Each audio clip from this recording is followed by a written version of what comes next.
하나님의 말씀은 로마서 1장 1절로부터 우리 7절까지에서 보도록 하겠습니다. 로마서 1장 1절로부터 우리 7절까지의 말씀입니다.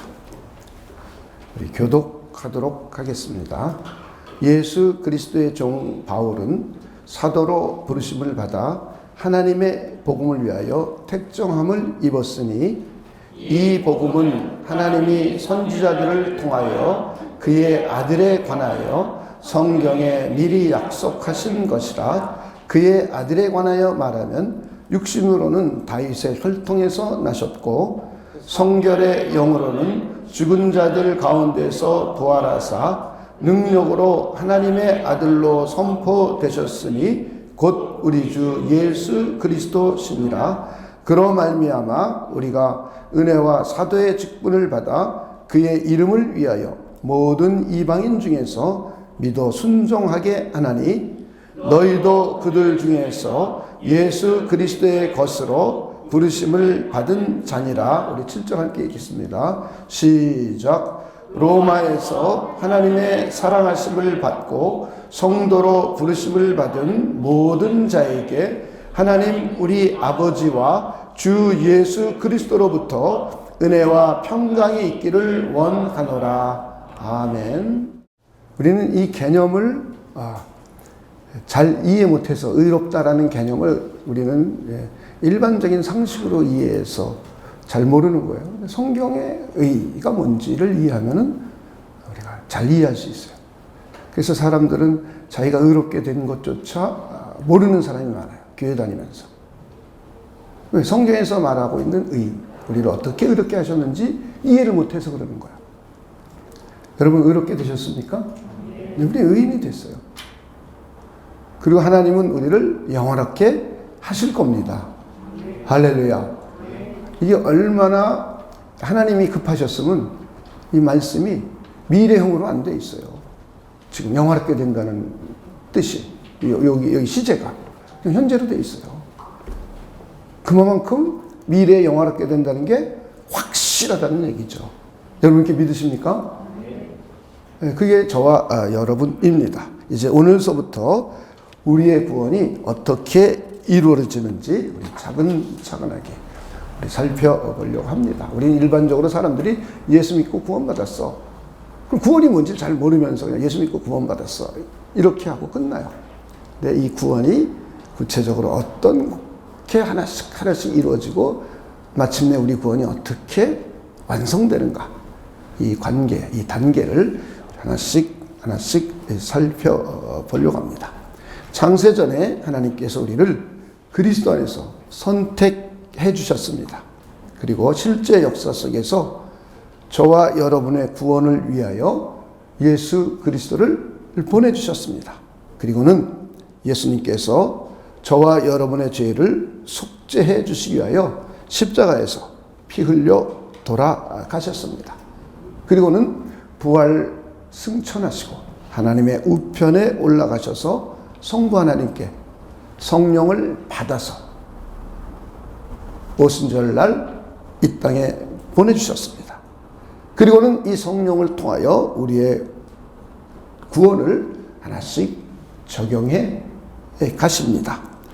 그리고는 제일 먼저 성령께서 하시는 활동이 저와 여러분을 부르시는 겁니다. 부르시는 것. 그래서 오늘은 부르심, 소명에 대해서 우리 생각해 보겠습니다. 하나님이 아브라함을 부르셨어요. 성경을 보면. 그리고 아브라함을 통해서 그의 아들을 또 부르셨어요. 그리고는 모세도 부르셨습니다. 그리고 예수님께서는 자기가 원하는 제자들을 직접 부르셨어요. 저 베드로, 요한 다 예수님께서 부르셨어요. 그리고는 나다나엘은 빌립이 전도해서 간접적으로 부르셨어요. 이렇게 성경에 나와 있는 모든 사람들은 하나님이 직접이건 혹은 간접적이건 부르셨어요. 그래서 일꾼 삼아주셨고 구원을 해 주셨습니다. 예수님조차도 당신의 제자들을 예수님이 부르신 거예요.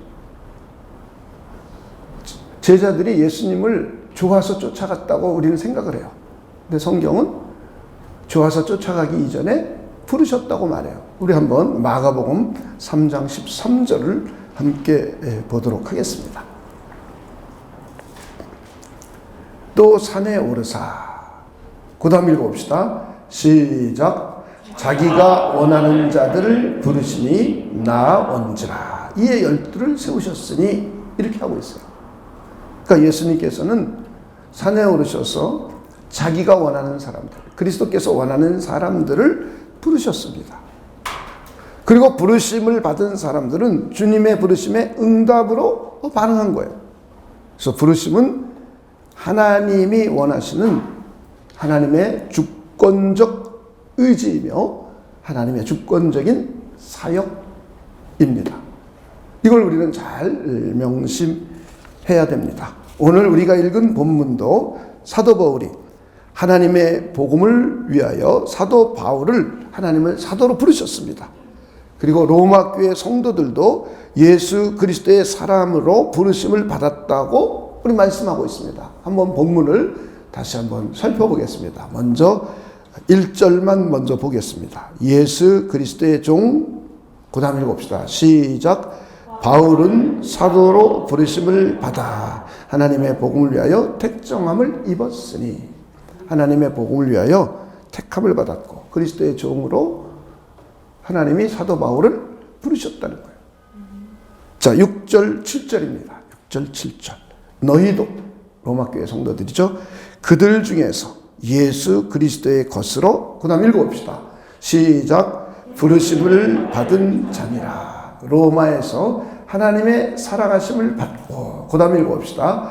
시작. 성도로 부르심을 받은 모든 자에게 하나님 우리 아버지와 주 예수 그리스도로부터 은혜와 평강이 있기를 원하노라.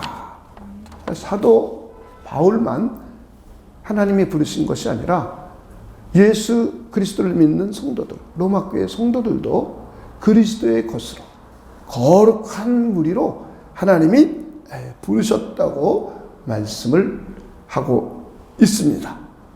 여러분들도 예수 그리스도를 믿고 따르십니까? 확실합니까? 여러분도 하나님의 성도가 되었습니까? 그렇다면 우리 모두는 하나님의 부르심을 받은 사람들입니다. 예수님께서 제자들과 사도 바울을 부른 것처럼, 아브라함과 다윗을 부르신 것처럼 저와 여러분도 하나님의 부르심을 받은 사람들입니다. 여러분, 이거 얼마나 감사한 일입니까? 우리는 부르심에는 두 가지 측면이 있습니다. 요거를 여러분들이 잘 이해해 주셔야 됩니다. 일반적으로 전도와 말씀을 통하여 부르시는 외적인 부르심입니다. 외적인 부르심. 그리고 그 말씀을 듣고 마음으로 믿어져서 그리스도 예수를 영접하여 구원에 이르게 되는 내적인 부르심, 유효적인 부르심, 이렇게 두 가지 측면으로 생각해 볼 수 있습니다. 하나님이 저와 여러분의 구원을 위하여 제일 먼저 하시는 일이 부르시는 일인데, 부르심은 제일 먼저 전도를 통해서 말씀을 듣는 겁니다. 그래서 말씀을 듣는 것을 외적인 부르심이라고 해요. 아직 구원의 효과가 나타나질 않았죠. 그러나 말씀을 듣고 나온 후에 내면에 성령의 감동을 통해 이 말씀을 받아들여요. 믿음으로 받아들여요. 그리스도를 영접해요. 회개하고 믿음을 갖게 돼요. 이래서 우리의 구원이 효과가 나타나요. 이럴 때는 유효적인 부르심 혹은 내적인 부르심이라고 말을 합니다. 여러분들이 이 두 가지 측면을 먼저 잘 이해해 주시고 생각해 주시기를 바랍니다. 이제 하나님은 구원받을 사람들을 어떻게 부르시는가? 다시 말해, 죄인을 구원하시는 하나님의 방법이 바로 전도입니다. 전도를 통해서 부르시는 거예요. 자, 한번 실제로 성경이 그렇게 말씀하고 있는지 보겠습니다. 고린도전서 1장 21절입니다. 하나님의 지혜에 있어서는 이 세상이 자기 지혜로 하나님을 알지 못하므로. 그 다음 한번 읽어봅시다. 시작. 하나님께서 전도에 미련한 것으로 믿는 자들을 구원하시기를 기뻐하셨도다. 여기 있는 저와 여러분은 누군가의 전도에 의해서 우리 모두 구원받았어요. 부모님일 수도 있고, 아내일 수도 있고, 남편일 수도 있고, 친구일 수도 있고, 직장 동료일 수 있습니다. 어떤 사람은 태어나자마자 자기의 의지와 상관없이 이삭처럼 교회에 나온 사람들도 있습니다. 소위 말해서 우리는 모태신앙이라고 말을 합니다. 그들도 하나님이 이삭을 아브라함을 통해서 부르신 것처럼 하나님이 그들의 부모를 통해서 부르신 거예요. 그래서 이 전도를 통해서 하나님은 구원할 자들을 부르십니다. 그리고는 무엇을 수단으로 하여 죄인을 구원으로 부르시는지, 우리 구원의 수단이 있어요.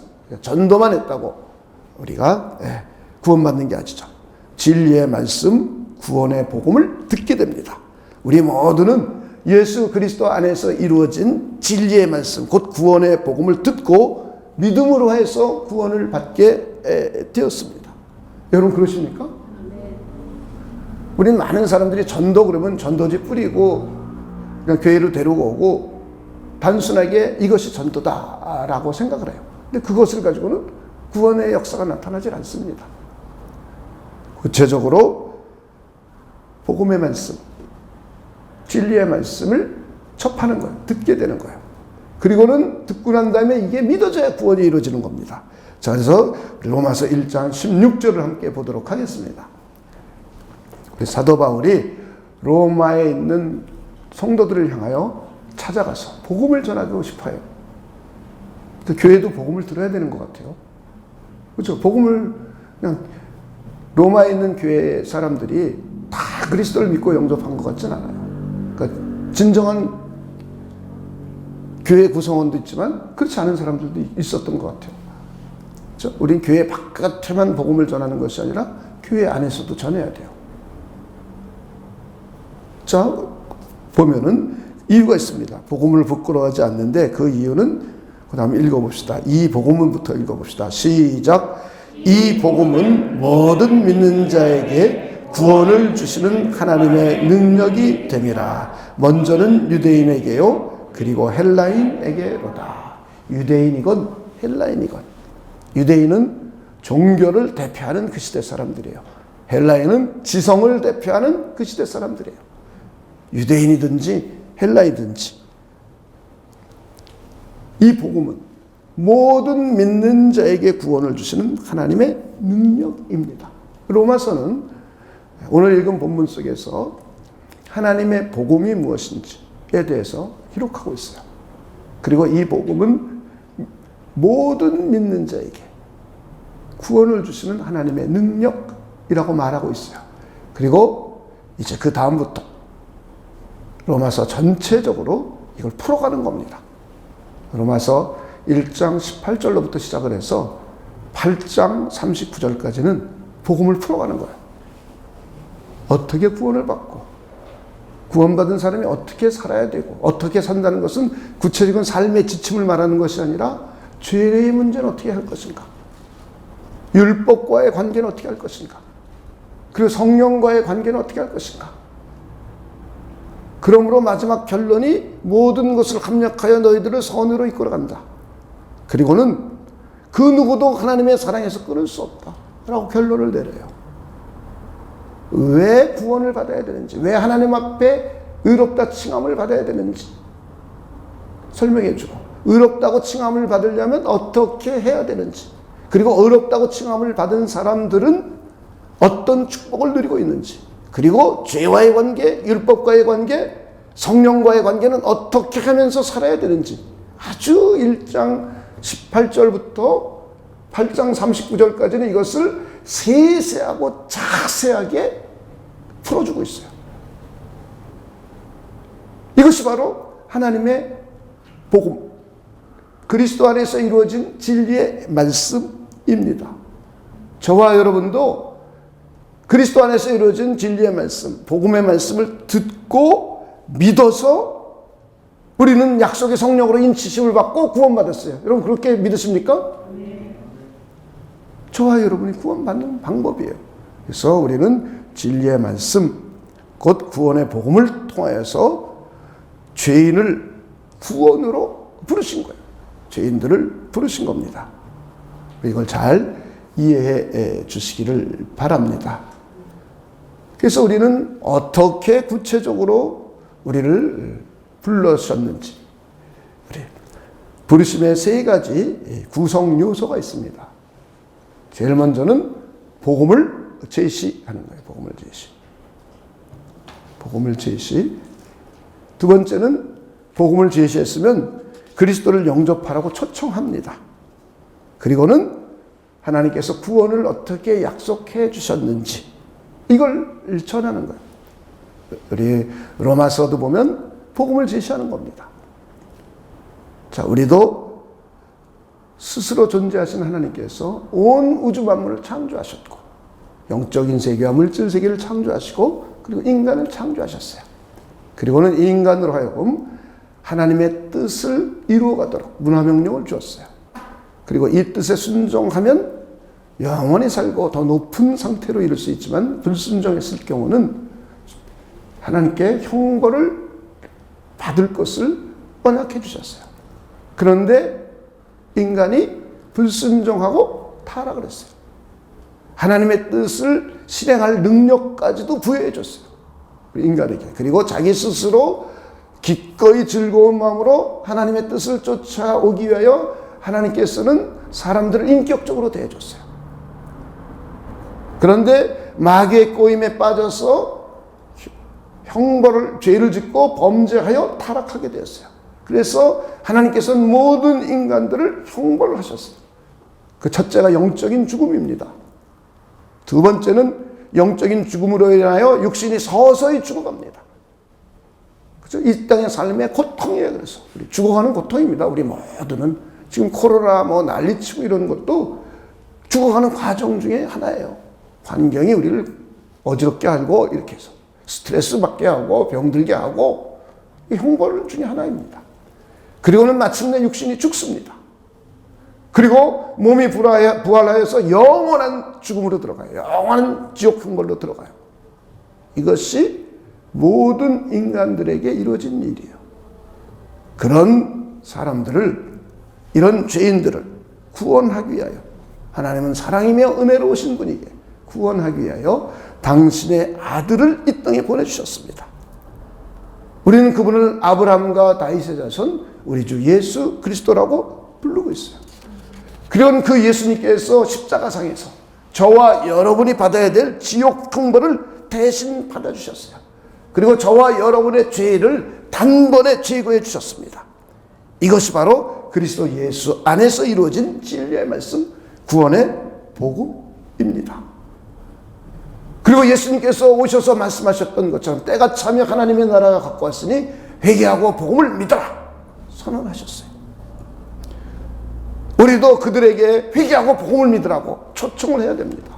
그리고 난 후에 여러분이 믿으면 영생을 얻게 되고 믿지 않으면 이미 심판을 받은 것이다 라고 우리는 말씀을 해줘야 됩니다. 그리고는 믿으면 죄를 용서받고 하나님의 생명을 소유하게 되고 영원히 살게 되어 우리는 하나님의 진노로부터 구원하여 영생을 얻게 됩니다. 할렐루야. 이런 식이건 아니면 브릿지 전도법을 쓰건 아니면 사형리 방법을 쓰건 아니면 로마서를 개략적으로 해서 사람들에게 설명을 해주건 그리스도 예수 안에서 이루어진 진리의 말씀이에요. 전지를 창조하신 하나님이 타락한 죄인을 구원하기 위하여 당신의 아들을 보내주셨고 그에게 대신 형벌을 얻게 하심으로 해서 우리 죄의 문제를 해결해 주시고 우리로 하여금 하나님의 영원한 신적인 생명을 부여하여 하나님과 함께 영원히 살게 하는 것. 이것을 우리는 잘 준비하고 이것을 전하고 가르쳐야 돼요. 이렇게 될 때 이 말씀을 들으면 두 가지 반응으로 사람들이 나타납니다. 첫째는 이것을 듣고 난 다음에 회개하고, 하나님께 회개하고 예수 그리스도를 믿어요. 그래서 영접해요. 그래서 구원을 받게 됩니다. 또 하나의 사람들은 반응을 하잖아요. 다양하게 반응합니다. 믿음으로 받아들이지 않습니다. 복음을 들었으나 어떤 사람들은 무관심합니다. 관심 없어요. 어떤 사람들은 세상 일, 육신의 일, 돈 버는 일에 더 관심을 가지기 때문에 영적인 일이요 구원에 관한 일에 관심이 없습니다. 어떤 사람들은 마음의 문을 닫고 듣질 않습니다. 어떤 사람은 듣기 싫다고 합니다. 반항합니다. 어떤 사람은 공격합니다. 핍박합니다. 이렇게 다양한 방식으로 믿음을 받아들이지 않으면 또 하나의 믿음을 구원으로 인도받지 못하고 믿음으로 반응하지 못하는 이렇게 다양한 형식으로 반응을 합니다. 또 어떤 사람들은 유익한 말씀, 참 좋은 말씀이야 이럽니다. 도덕적으로 참 훌륭한 말씀이야. 그러면서 좋은 말씀을 들으러 교회에 나오기도 합니다. 하지만 복음의 말씀을 듣고 마음속으로 받아들이지는 않아요. 하나님께 자신이 죄인을 회개하지 않고 예수 그리스도를 영접하지 않습니다. 예수 그리스도를 믿고 따르지 않습니다. 구원의 효과가 나타나지 않습니다. 이런 사람들도 의외로 많이 있습니다. 무관심한 사람만 있는 것이 아니라 세상 일을 하느냐고 영적인 일에 관심 없는 사람뿐만 있는 것이 아니라 반항하고 핍박하고 욕하는 사람들도 있고, 어떤 사람들은 고개를 끄덕거리면서 좋은 말씀이야, 좋은 말씀 들으러 교회 가는 거 괜찮지, 자기도 와요. 이런 사람들도 많아요. 그리스도의 말씀을 마음으로 받아들이고 그래서 나는 죄인이구나 하나님 앞에 회개하고 그리스도를 신앙하는 믿음을 갖지 않아요. 이런 사람들도 있을 수 있습니다. 무슨 이것을 여러분들이 이해해 주시면 좋겠습니다. 하나님께서는 일반적으로 복음 전도와 하나님의 말씀을 통해서 사람들을 부르시는 거예요. 이것을 아까도 말했듯이 외적인 부르심이라고 해요. 구원의 효과가 아직 나타나지 않은 상태입니다. 그러나 외적인 부르심을 통하여 이렇게 믿음으로 또 나타납니다. 하나님의 성령의 감동을 받아서 구원의 효과가 나타납니다. 이럴 때 우리는 내적인 부르심 또는 유효적인 부르심이라고 우리가 말씀을 서두에 나눴습니다. 우리는 부르심의 두 가지 측면을 다시 한번 우리 생각해 보려고 합니다. 첫째는 외적인 부르심입니다. 외적인 부르심은 지금까지 서술한 것처럼 복음 전도, 진리의 말씀을 통하여 하나님이 죄인들을 부르시는 일반적인 부르심이에요. 하나님께서는 죄인을 부르시는 겁니다. 의인을 부르는 것이 아니라. 예수 그리스도를 통하여 죄인을 용서하시고 영생을 주어서 구원하시려고 복음 전도와 진리의 말씀을 통해서 사람들을 부르시는 거예요. 이때 우리는 이것을 외적인 부르심이라고 합니다. 그리고 이제 외적인 부르심을 통하여 그 중에 어떤 사람들은 진실한 마음으로 회개하고 믿음을 갖게 돼요. 예수 그리스도를 영접하고 구원의 효과가 그에게 나타납니다. 이때 이것을 우리는 내적인 부르심, 유효적인 부르심이라고 합니다. 이 개념을 여러분들이 잘 정리해 주시기 바랍니다. 성경에는 내적인 부르심과 외적인 부르심이라는 용어는 없습니다. 그냥 부르심이라고 총칭해서 말씀하고 있어요. 그런데 똑같이 진리의 말씀을 듣고 구원의 복음을 들었으나 믿는 사람, 믿고 구원받은 사람이 있는 반면에 믿지 않고 정죄를 받는 사람들이 있어요. 그래서 믿음의 선배들이 사람들로 하여금 구원의 과정을 잘 이해하기 위하여 이걸 용어를 신학적으로 정리를 해놓은 거예요. 그래서 복음을 듣고 구원의 효과가 나타나지 않는 부르심을 외적인 부르심, 외적 부르심이라고 정의를 내렸고, 외적인 부르심이 이제 성령의 역사가 우리 내면에서 일어납니다. 그래서 구원의 효과가 나타난 것을 내적 부르심이라고 한 것입니다. 그래서 외적인 부르심은 꼭 필요한 거예요. 외적인 부르심이 없이 구원의 효과가 나타나지 않습니다. 그래서 외적인 부르심에 의해서 구원의 효과가 나타나는 내적인 부르심이 되기 때문에 외적인 부르심이 꼭 필요한 것입니다. 그런데 외적인 부르심은 하나님께서 전도를 통하여 부르시는 거예요. 그리고는 하나님의 말씀, 구원의 복음이 전파되는 겁니다. 그래서 이 말씀이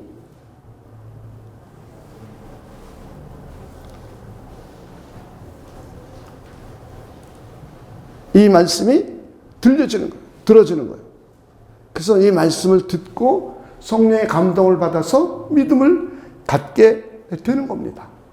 자, 그래서 우리는 이 부르심에 관한 두 가지 측면의 개념을 여러분들이 잘 이해해 주시기를 바랍니다.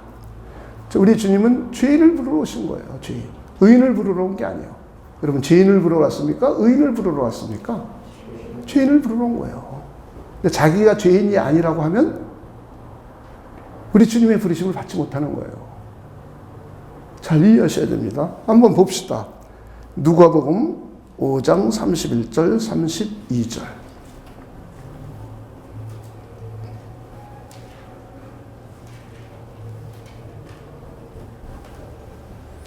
예수께서 대답하여 이르시되 건강한 자에게는 의사가 쓸데없고 병든 자에게라야 쓸데가 있나니 내가 의인을 부르러 온 것이 아니요. 그 다음 읽어봅시다. 시작. 죄인을 불러 회개시키러 왔노라. 그러니까 하나님은 죄인을 불러서 회개시키려고 오신 거예요. 우리 주님은. 그리고 주님은 자기 백성을 죄로부터 구원하러 오신 겁니다. 자, 마태복음 1장 21절입니다. 아들을 낳으리니 이름을 예수라 하라. 이는 그 다음부터 읽어봅시다. 시작. 그가 자기 백성을 그들의 죄에서 구원할 자이심이라 하니라. 자기 백성을 그들의 뭐에서 구원해요? 죄예요. 여러분, 하나님의 백성 맞으십니까? 하나님이 우리를 죄로부터 구원해내셨습니까? 그렇죠? 저와 여러분 죄인임을 인정했습니까? 그리고 회개했습니까? 그리고 그리스도를 믿게 되었습니까? 자, 이렇게 외적인 부르심을 듣고 그냥 좋아가, 뭐 괜찮아. 그러나 자기가 죄인임을 깨닫지 못해요. 그리고 회개하고 믿음을 갖지 않아요. 이건 아직 구원의 효과가 나타나지 않은 거죠. 그렇죠? 그런데 저와 여러분은 아이고 내가 죄인이구나. 하나님 없다 하고 하나님 섬기지 않고 예수 그리스도를 믿지 않고 아담에 의해서 여담과 연합되어서 나는 죄인이었구나. 마음에 하나님 두지 않았구나. 깨닫게 됐어요. 그리고는 이제 그걸 버렸어요. 아, 하나님이 계시구나. 하나님을 믿어야지. 아, 우리 주님이신 예수 그리스도가 나를 위하여 십자가에 죽고 부활하셨지. 그분이 하나님의 아들이고 나의 주님이 되셨지. 나의 그리스도가 되셨지. 믿는 거예요. 그리고 그분을 따라가야지. 그래서 우리는 그분을 따라가는 삶이에요. 회개하고 믿음을 가졌어요. 그래서 우리에게 구원의 효과가 나타났습니다. 그래서 저와 여러분은 외적인 부르심을 넘어서 내적인 부르심까지 받은 거예요. 그래서 구원의 효과가 나타난 거예요. 할렐루야. 자, 우리는 정말 성경은 외적인 부르심과 내적인 부르심, 구체적인 용어는 없지만 그렇게 말씀하고 있는지 우리는 알 수 있습니다. 예수님께서는 뭐라고 그러셨냐면요. 온 천하에 다니며 복음을 전하라고 그랬어요. 그죠? 이게 하나님이 부르시는 방법이죠. 외적인 부르심이죠. 그런데 온 천하에 다니며 복음을 전하는데 두 가지 반응으로 나타난대요. 믿는 자들이 있고, 믿는 자들은 구원을 받고, 믿지 않는 자들이 나온대요. 믿지 않는 자들은 정죄를 받는데요. 자, 그래서 외적인 부르심으로 끝나는 사람이 있어요. 그죠? 그 반면에 저와 여러분은 내적인 부르심까지 갔어요. 그래서 구원까지 얻어졌어요. 자, 한번 보도록 하겠습니다. 성경을 마가복음 16장 15절 16절입니다. 또 이르시되 너희는 온 천하에 다니며 만민에게 복음을 전파하라. 그 다음에 16절 읽어봅시다. 시작. 믿고 세례를 받는 사람은 구원을 얻을 것이요 믿지 않는 사람을 정죄를 받으리라. 그죠? 다 구원받는 게 아니에요. 다 부르심에 다 구원받는 게 아니에요. 복음 전도와 부르심을 통해서 많은 사람들이 들어요. 근데 좋다까지는 하지만 그걸 회개하고 믿질 않아요. 그래서 외적인 부르심으로 끝나요. 그런데 저와 여러분 외적인 부르심이 이제 내 내면의 부르심으로까지 왔어요.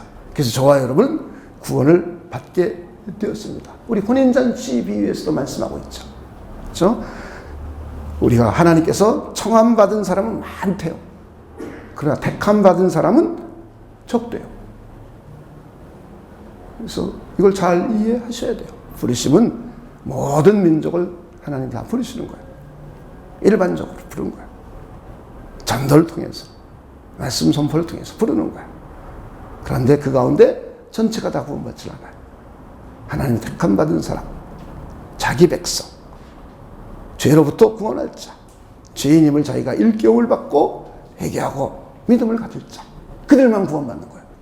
이들은 그래서 내적인 부르심까지 오게 된 것입니다. 여러분 잘 이해해 주시길 바랍니다. 그러면서 성경은 이런 말도 있어요. 하나님은 모든 사람이 구원받길 원한대요. 그런데 또 어디를 보면은 성경은 하나님께서 믿기로 작정된 자들은 다 믿는다고 그래서 구원받기로 작정된 자들은 다 믿는데요.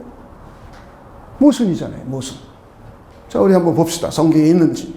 디모데전서 2장 4절입니다.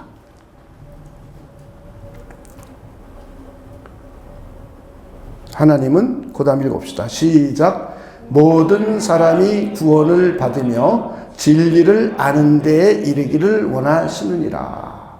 하나님이 원한대요. 모든 사람이 구원을 받고 진리를 아는데. 우리 하나님이 아담에게 죄를 짓지 않고 하나님의 뜻을 잘 따르기를 원했습니까? 원하지 않았습니까? 원하셨을 거예요. 그죠? 하나님이 원하신다고 다 이루어지는 건 아니에요. 다 이루어지는 거 아니에요. 그래서 이런 것을 우리는 학자들이 이름을 붙였어요. 교훈적 의지라고. 교훈적 의지. 그러니까 하나님의 뜻이지만 하나님이 이걸 반드시 이런 뜻은 아니에요. 모든 사람이 구원받기를 원하세요. 근데 다 구원하지는 않으시죠? 자, 사도행전 13장 48절입니다. 이방인들이 듣고 기뻐하여 하나님의 말씀을 찬송하며, 그 다음에 읽어봅시다. 시작. 영생을 주시기로 작성된 자는 다 믿더라. 자, 영생을 주시기로 뭐된 자들은 다 믿어요? 작정된 자는 다 믿어요. 자, 이것은 우리는 하나님의 작정된 의지니까 반드시 돼야 안 돼요? 되는 일이에요. 반드시 되는 일이에요. 자, 그래서 우리는 외향적 부르심, 내적 부르심 두 가지 측면이 있음을 여러분들이 잘 이해해 주시기 바랍니다.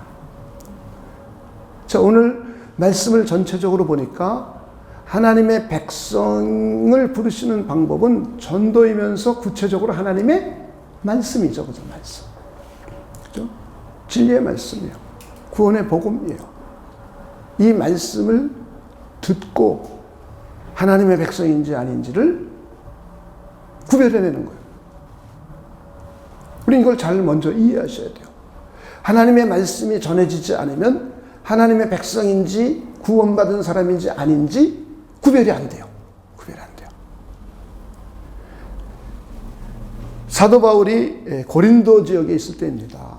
고린도에서 말씀에 붙잡혀서 하나님의 말씀을 잘 전했어요. 그런데 많은 핍박이 와가지고는 어려움이 생겼습니다. 그러니까 사도 바울이 두려워하고 떨림이 있죠. 여러분 전도하다 보면 마음속에 두려움도 있고 떨림도 있고, 그렇죠? 저 사람이 안 들어주면 어떡하나 이런 속상함도 있고, 그래서 전도하는 걸 자꾸 꺼려해요. 거절감 당하고 그러니까 아주 꺼려합니다. 그래서 사도 바울도 똑같았던 것 같아요. 고린도서에 보면 자기가 고린도에 있을 땐 두렵고 떨렸다 이런 표현도 쓰기도 해요. 근데 그날 밤 주님께서 밤중에 나타나셨습니다. 꿈속인지 환상 가운데 나타나셔서 말씀하시는 겁니다. 이 성에는 내 백성이 많다. 내가 너와 함께 있으며 어떤 사람도 너를 대적하여서 해롭게 할 수가 없을 것이다. 이 성 중에 내 백성이 많다. 그랬어요. 그랬더니 사도 바울은 그때부터 1년 6개월을 고린도 지역에 머무르는 거예요. 그래서 그때부터 하나님의 말씀을 계속 가르칩니다. 한번 보도록 하겠습니다. 사도행전 18장 9절로부터 11절. 실제로 그런지 밤에 주께서 환상 가운데 바울에게 말씀하시되 두려워하지 말며 침묵하지 말고 말하라. 내가 너와 함께 있으며 어떤 사람도 너를 대적하여 해롭게 할 자가 없을 것이니 이는, 그 다음에 봅시다. 시작. 이 성 중에 내 백성이 많음이라 하시더라. 그랬더니 1년 6개월을 머물며 그들 가운데서, 그 다음에 봅시다. 시작. 하나님의 말씀을 가르치니라. 거기 교회 성도가 있는 게 아니잖아요. 그죠? 하나님의 말씀을 그냥 계속 가르치는 거예요. 1년 6개월 동안 매일매일 가르치는 거예요. 그러면은 사람들이 전도해서 데리고 오면 말씀을 듣고 믿음으로 받아들이는 사람, 믿지 않는 사람 갈라져요. 자, 믿음으로 받아들이는 사람은 누구의 백성이에요? 하나님의 백성이에요. 믿음으로 안 받아들이는 사람은 하나님의 백성이 아니에요. 쉽게 구별하는 방식이에요. 모릅니다. 우리가 누가 하나님의 백성인지 어떻게 알아요?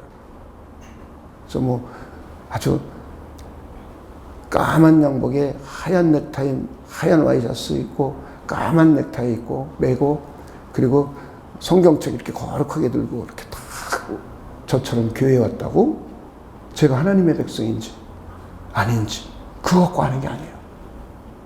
외모의 모습을 갖고 하는 게 아니에요. 하나님의 말씀을 전해보면 아는 거예요. 하나님의 말씀을 전해보면 이걸 잘 받아들이는 사람이 있고 거부하는 사람이 있어요. 하나님의 백성인지 아닌지 구별하는 방식이에요. 여러분들이 잘 이해해 주시기를 바랍니다. 그리고 디모데후서 4장에 보면 이걸 목회서신이라고 그래요. 사도 바울이 노년에 자기 제자인 디모데에게 자기 아들과 같이 여기는 목회자죠. 목회한 지 오래되지 않은 경력이 많지 않은 목회자에게 권면하는 편지를 써주는 겁니다. 그러면서 너는 말씀을 전파하라. 때를 얻든지 못 얻든지 항상 힘쓰라. 범사에 오래 참음과 가르침으로 경책하며 경계하며 권하라. 이렇게 권면해주고 있어요. 때가 되어서 사람들이 믿고 구원을 받든지 안 받든지 그냥 계속 전하고 가르치라는 거예요. 근데 사람들은 전하고 가르치다가 결과가 없으면 멈춰요. 그럼 하나님의 백성을 찾을 수가 없죠. 그죠? 때를 얻든지 못 얻든지 그냥 계속 전하고 가르치라는 거예요. 그러다 보면 하나님의 백성들이 이 말씀을 듣고 회개하고 믿음을 갖게 돼요. 그렇지 않은 사람들은 회개하고 믿지 않죠. 그래서 우리가 할 수 있는 일은 뭐냐면 때를 얻든지 못 얻든지 끊임없이 그리스도의 복음을 전하고 가르치는 거예요. 저는 여러분들이 그런 분들이 되시기를 주님의 이름으로 축원을 드립니다. 우리는 전도에 대한 거룩한 부담을 항상 가지고 있어요. 그리스도인이 되고 난 다음에 이게 없으면 참 그리스도인은 아니죠. 참 그리스도인이라면 그냥 전도하든 안 하든 내가 전도할 수도 있고 안 할 수도 있어요. 그러나 항상 여기에 대한 거룩한 부담이 생겨요. 이게 안 생긴다면 좀 그 의심해 봐야 돼요. 왜냐하면 자기 안에 하나님의 성령이 거하시기 때문에 내가 세상에 가서 열심히 일하더라도 성령께서는 자꾸 영향을 주는 거예요. 내 지성과 감성과 의지에게 자꾸 영향을 줘요. 그러니까 우리가 구원받고 중생했다는 것은 우리 자체가 성향이 바뀐 거예요. 옛날에는 그냥 죽었던 자예요. 죽었던 자. 영적으로. 영적으로 죽었기 때문에 하나님을 찾지 않습니다. 하나님의 뜻을 찾지 않습니다. 그냥 세상 일을 하고요. 죄 짓고 죄하고 놀고 그래요. 그리고 그냥 세상에서 열심히 살아요. 그러면서 그냥 자기 자신의 기준을 가지고 자기 양심을 가지고 그냥 괜찮네, 뭐 잘했네, 못했네, 나 살만하네, 나 괜찮은 사람이야, 자기 스스로 그럽니다. 그런데 구원을 받고 나면, 중생하고 나면, 회개하고 믿음을 갖게 되면 성령이 내 안에 계세요. 중생할 때 성령이 내 안에 하나님의 생명의 원리, 생명의 씨앗을 심겨놓는 거예요. 무의식 속에다가. 그렇게 되면 이제부터 나는 성향이 바뀐 거예요. 옛날에는 영적으로 죽은 자였어요. 근데 이제는 영적으로 산 자가 됐어요. 그래서 자꾸 누굴 찾게 되냐면 하나님을 찾으려고요. 그래서 세상에 나가서 실컷 놀아도 밤중에 한 1년 놀아보세요. 하나님 찾아요. 내 속에서. 여러분들이 그런 거 경험 많잖아요. 그냥 공부도 잘해보고 출세해보려고 선거해보려고 크게 노력했어요. 그러면서 말씀 듣고 기도하고 이러는 거 게을리했어요. 그죠? 그럼 막 영혼이 답답하고 그냥 힘들잖아요. 정신적으로 피폐해지고. 돈은 좀 벌었을지 몰라요. 그러면서도 또 막 자꾸 모든 환경이 꼬여가잖아요. 그죠? 그러면서 영적으로 갈급함을 느끼잖아요. 누가 느끼게 해주는 겁니까? 우리 안에 계신 성령이 느끼게 해주는 거예요. 그래서 회개하고 다시 믿음으로 돌아와요. 그래서 우리 이렇게 됩니다. 이것처럼 우리는 이미 성향이 바뀐 거예요. 기질 자체가 완전히 바뀐 거예요. 육신의 소욕을 따르는 기질에서 이제 성령의 소욕을 따르는 기질로 바뀐 거예요. 잘 따르냐 안 따르냐는 사람마다 다르지만 이 기질 자체가 바뀐 거예요. 그래서 여러분도 모르게 여러분 안에 자꾸 거룩한 부담이 있어요. 전도해야지. 거기다 또 옆에 사람이 전도하자 그러죠. 또 거기다 가끔가다 교회에서 무슨 우리 전도대회 하자 그러죠. 거기다 설교 때마다 또 이런 소리 듣죠. 그러니까 여러분 안에 계신 성령이 자꾸 여러분에게 거룩한 부담을 주는 거예요. 그래서 그리스도인이라면 일생 동안 전도에 관한 거룩한 부담을 갖는 것이 지극히 당연한 거예요. 지극히 당연한 거예요. 이게 없으면 이건 구원받지 못한 거 아닌가. 우리 자기 자신을 돌아봐야 돼요. 돌아봐야 돼요. 여러분 잘 돌아봐야 됩니다. 그래서 저는 여러분들에게 올 한 해 착실하고 성실하게 준비하자는 거예요. 지금 코로나 때문에 전도하러 나갈 수도 없죠. 전도 되지도 않죠. 사람을 만날 수도 없습니다. 그러나 2020년도에 우리는 전도사역 팀을 세워서 전도사역 팀을 더 발전시키고 이제부터 전도를 하는 교회가 되자 라고 우리 작년도에 기도하면서 올해 결정을 했어요. 그러면 우리가 지금 할 수 있는 건 뭐냐면 착실하고 성실하게 전도할 수 있는 역량을 우리가 함양하는 겁니다. 저 진리의 말씀, 구원의 복음을 전하고 가르칠 수 있는 역량을 자꾸 우리가 함양해야 돼요. 성실하게 기도하며 준비해야 됩니다. 2020년도 한 해 동안 그걸 준비하는 겁니다. 그리고는 일생 동안 죽을 때까지 때를 얻든지 못 얻든지 하나님의 말씀을 전하고 가르치겠다라는 마음을 우리가 확실하게 갖고 준비해야 됩니다. 저는 올 한 해가 그런 해가 되기를 원해요. 그래서 하나님이 부르시는 사람들을 구원의 길로 인도합시다. 올해 여러분들이 나가서 전도하라는 게 아니에요. 여러분들이 그냥 우리가 전도하고 싶다고 사람이 막 구원받고 그러는 게 아닙니다.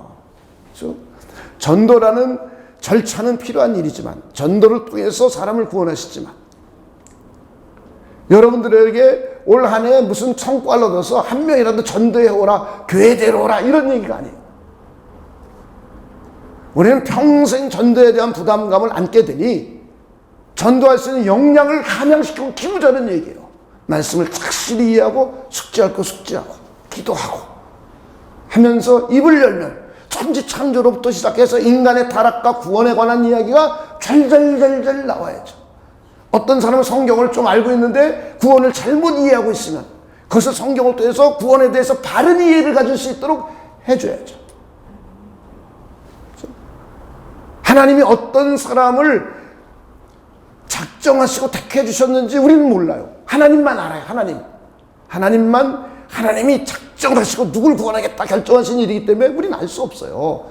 하나님은 모든 사람이 구원을 받기를 원한다고 그랬어요. 그리고 실제로 구원은 하나님이 작정한 자는 반드시 구원해내요. 성경을 보니까. 우리는 몰라요. 우리는 그저 그냥 전하는 것뿐이에요. 전하고 가르칠 준비를 하고 시키만 하면 돼요. 그러면 결실은 누가 하시냐? 하나님이 하시는 거예요. 할렐루야. 그래서 하나님께서 구원해 내시는 거예요. 저는 여러분들이 올 한 해 그런 준비가 잘 되기를 주님의 이름으로 부탁을 드립니다. 이것이 우리가 앞으로 일생 살아가면서 죽을 때까지 이런 부담감을 느끼는데, 그리고는 혼자 부담감 느낀다고 한숨이 나시고, 또 어느 때는 좀 교회 와서 은혜 받았다고 그래 전도해야지 그러다 또 한 달 전도하다가 거절감 당하면 또 시무룩 해가지고 또 한 1년 동안 또 방에 콕 박혀 있고, 우리 그러면 안 됩니다. 올 한 해 동안 1년 동안 충분히 준비하는 거예요. 충분히 말씀을 전하고 가르칠 것. 얼마나 우리 교회는 책도 많습니까? 얼마나 책이 많아요. 이 책을 읽고 숙지할 거 숙지하고 또 연습하는 겁니다.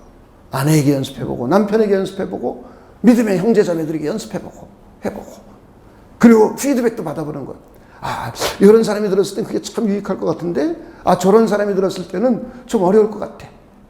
자꾸 피드백 받고 해보고 하면서 어떻게 하면 되겠구나. 우리가 정리해야죠. 우리 스스로. 꼭 뭐 적어줘서 이렇게 하세요 이러는 것이 아니라 우리 스스로 이걸 어떻게 하면 효과적으로 저 사람을 잘 예수를 믿게 할까 라는 것을 우리 스스로 정리해야죠. 그래서 올 한 해 그런 해가 됐으면 좋겠어요. 올 한 해 1년 동안 그거 충분히 쌓고 기도하고 평생 내가 몇 명을 전도해야 되겠다 이런 마음까지 아예 올 한 해 정하시는 거예요. 그러면 일생 동안 하나님이 부르실 때까지 그 일을 하면서 사는 겁니다. 할렐루야. 저는 여러분들이 그렇게 준비되는 분들이 되시길 주님의 이름으로 축원을 드립니다. 하나님은 그런 우리를 기뻐하실 거예요. 그런 우리에게 하나님은 상을 주시고 은혜를 주시고 복을 내려주시겠다고 약속을 해 주셨습니다. 저와 여러분이 그런 복을 한량없이 누릴 수 있는 분들이 되시길 다시 한번 주님의 이름으로 축원을 드립니다. 우리 기도하겠습니다. 하나님 감사합니다. 오늘 하나님께서 우리 모두를 구원하기 위하여 제일 먼저 하신 일이 우리를 부르셨다는 것을 다시 한번 생각해 보게 되었습니다. 하나님 아버지, 하나님께서 외적인 부르심을 통하여 우리 내면의 부르심으로까지 연결이 되어서 우리 모두가 구원의 효력을 우리 나타나서 구원받을 수 있는 귀한 은총을 우리 모두에게 주신 것 하나님 진심으로 감사를 드립니다.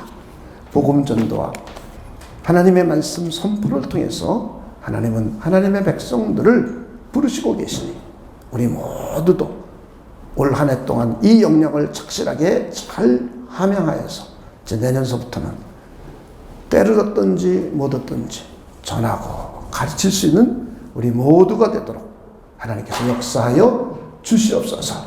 감사를 드리며 예수님의 이름으로 기도하옵나이다. 아멘.